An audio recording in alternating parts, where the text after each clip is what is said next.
Toy Story was definitely the big hit for Pixar when it came out in 1995. And after three big sequels, I just got to see the brand new spin off of the series, Lightyear, now playing in theaters. But is this spin off prequel worthy of going to infinity and beyond? Or is it not worth going beyond infinity? Find out right now in this spoiler free review. Big D's Entertainment Rankings and Reviews. So, greetings, my fellow YouTubers, and welcome to Big D's Entertainment Rankings and Reviews. My name's Doyle, better known to you as the Big D, and this time around I bring to you a spoiler-free review of the just now released computer-animated sci-fi action-adventure flick, Lightyear, released by Disney and produced by Pixar. The film is a spin-off of the Toy Story film series, serving as an origin story for the fictional test pilot astronaut character who the Buzz Lightyear toy action figure featured in the main Toy Story films was inspired by.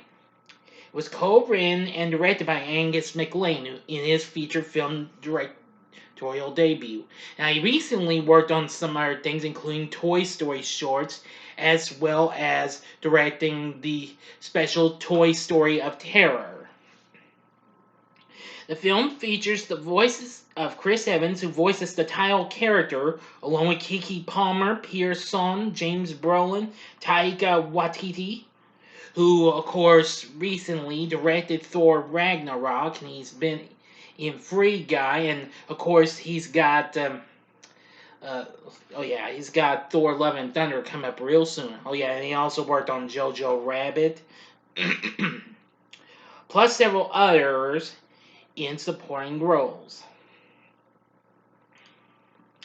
Anyway, the film tells the story of a young astronaut known as Buzz Lightyear who, after being marooned on a hostile planet with his commander and crew, tries to find a way back home while confronting a threat in the form of the Emperor Zurg. Initially, the source material for this was introduced in 2000 in the direct-to-video film Buzz Lightyear Star Command: The Adventure Begins, which unfortunately I never had seen, leading to a spin-off series, Buzz Lightyear of Star Command. Anyway, yeah.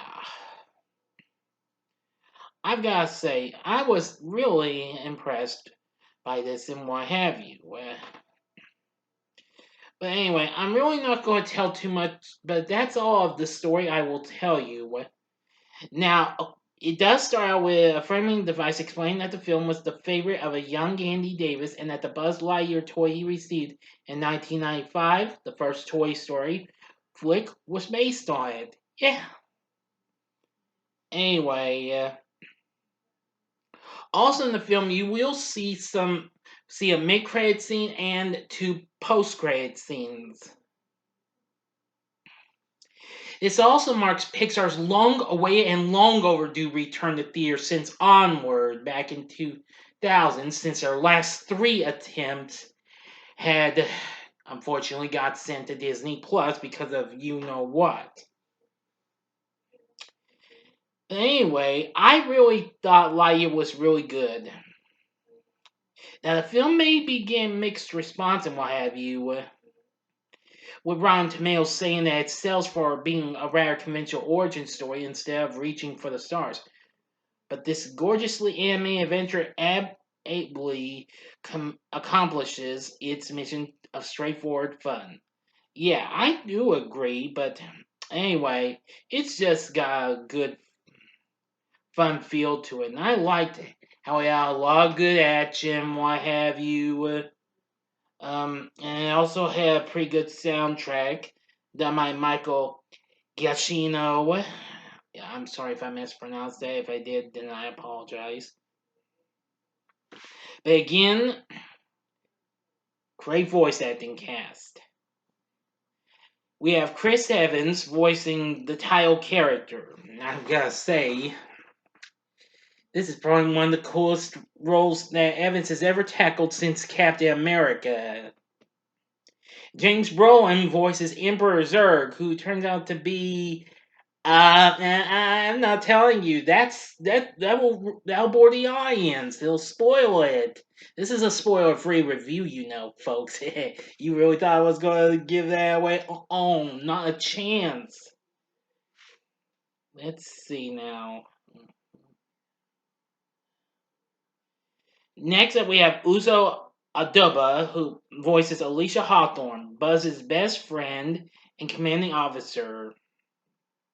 Keke Palmer voices Alicia's granddaughter, Izzy, whom Buzz meets later on. After he's trying so many times to test the hyperspace fuel and what have you. Let's see. Then there's Taika Waititi as Mo Morrison, a fresh and naive recruit in the Colonial Defense Forces. Dale Souls voices Darby Steele, an elderly paroled convict who has been conscripted into the Colonial Defense Forces, those two, along with Izzy, become Buzz's new colleagues. Let's see.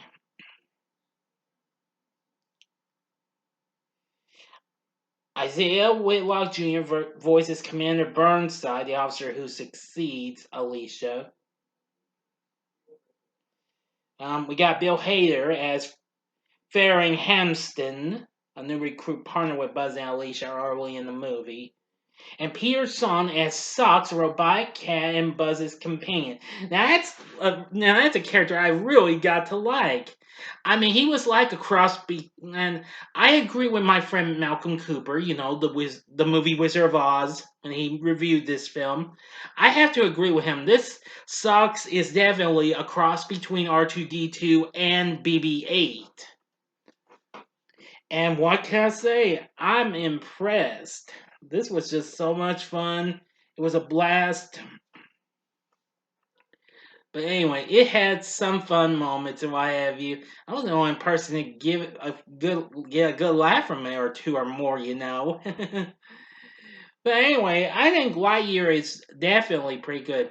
While I don't really consider it to be one of Pixar's best movies, but it does have potential and what have you. But my only, I do have a few slight downsides. It does, maybe not slight downsides, but those are kind of hard to explain. But they really don't make too much of a mess and what have you.